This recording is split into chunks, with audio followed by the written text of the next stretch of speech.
Eu não sou boa para contar história, viu? Eu prefiro responder perguntas. Pode ser, então. Qual é seu nome completinho? Esther Ferreira Gonçalves. Meus pais eram crentes na nossa igreja e o papai era ferrenho, assim, exigente, não podia haver coisa assim de fora dos ensinos bíblicos, era uma coisa impressionante. O papai, quando nós íamos fazer o culto doméstico, ele tinha um paletó, que ele vestia o paletó para ler a Bíblia. Então, você já vê como era, né? E a gente passava tudo, né? E desde o começo, a gente criança, quando na escola e essa coisa toda, a gente dava o testemunho mesmo sem saber direitinho o que era ser crente, né? Que fazia parte da vida, né? Era parte da vida. Em todo lugar que o papai ia, era esse respeito. E a senhora casou com o pastor Eliseu que ano? Ela tem 98, 65 anos. Eu fui casada com ele 65 anos, né? Não. Hoje a senhora está casada. Hoje, né? É. A senhora fez bodas de ouro, isso a senhora fez. Fiz. A senhora, quando o pastor Eliseu era o pastor da igreja, a senhora era, então, a primeira dama da igreja, né? Pois era. Como que era esse papel naquele tempo? Eu acho que a gente era companheira. Companheira, porque quando a gente diz companheira, é engajada com toda a vida do pastor, não é?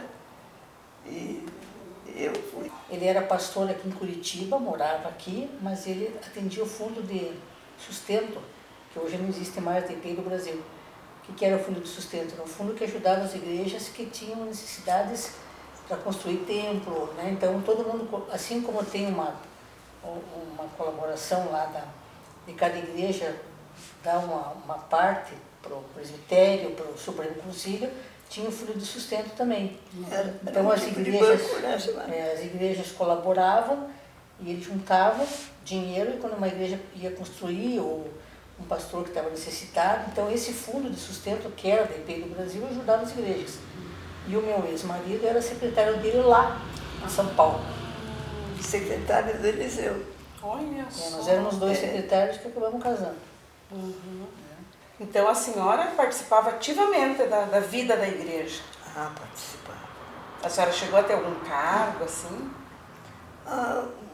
Sempre quando eu estava numa igreja, era convidada para ser a professora da escola dominical da classe Dorcas. Classe Débora. Débora, né? Todo o tempo ela foi professora, desde o início. O tempo da Inês Pereira, Lisete Ferreira, Ofélia, Júnice de Moura, Eugênia Andrade. Não conheci ninguém dessa gente. Aqui na casa tem, toda terça-feira, vem duas senhoras que são leigas da Igreja Católica, aqui de Santa Teresinha. E de vez em quando vem o padre, até ontem ele estava aí. Terça-feira, nós temos que estava aí também, o padre. E elas pedem, um dia ela começou a falar da Bíblia, e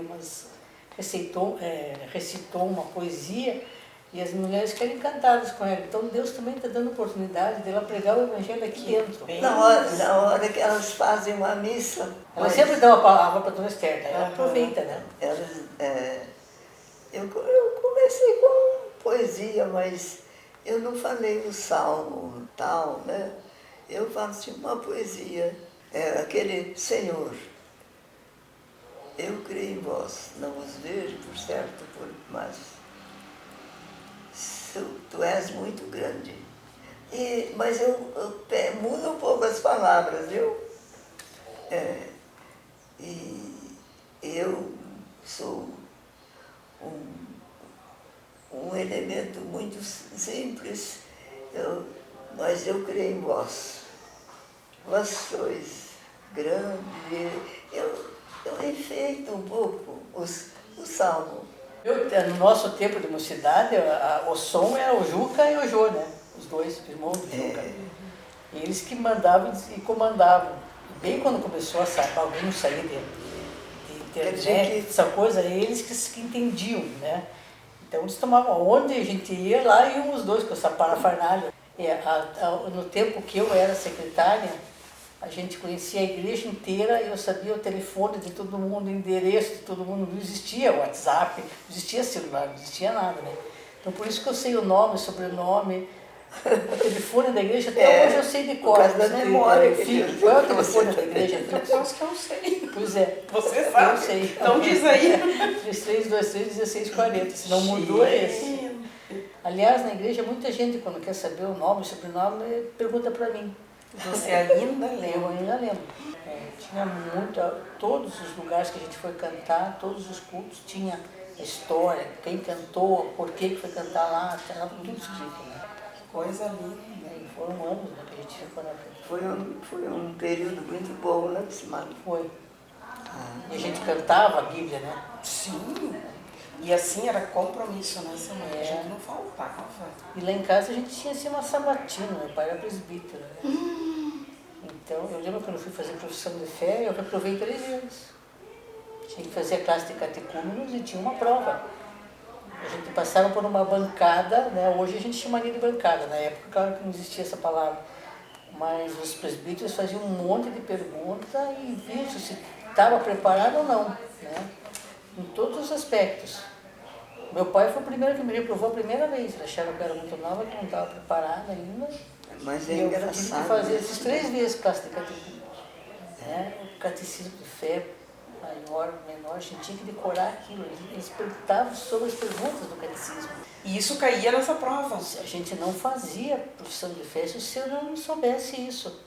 O que era tudo o catecismo? O catecismo de fé maior, a confissão de Westminster. Engraçado. E a Bíblia em si, faziam muitas perguntas, né? Como é que você se converteu? Então eles iam fundo para ver se era uma coisa mesmo que estava em você, né? Até depois começou uma história que as pessoas iam em retiro, daí quando voltavam no retiro, todo mundo chegava empolgado, né? Daí todo mundo queria fazer profissão de fé, faziam aquelas filas. Você tem que ter um significado muito real, um encontro real com Cristo para você se tornar membro da igreja, né? Então, por isso que eu digo, perdeu o seu tradicionalismo, não só da igreja, de tudo. Né? Eu não diria tradicionalismo, porque o tradicionalismo é um sentido até assim, como é que eu digo negativo? É a tradição mesmo, né? A tradição no sentido positivo, né? Exatamente. Positivo. Muita gente não sabe a história da igreja. Isso, Se você for pegar, eu te garanto que 50% das pessoas que estão na igreja não conhecem a história da igreja. Os interesses durante a semana são outros. E a gente da igreja tem que estar envolvido com a igreja. Não é só lá na igreja, mas a gente viver cristamente dentro do espírito da igreja, não é mesmo? Fora dela, né? Até fora dela. A gente tem oportunidade de anunciar, porque vive o Evangelho, né? Dona Esther, a senhora então está com 98, isso, né?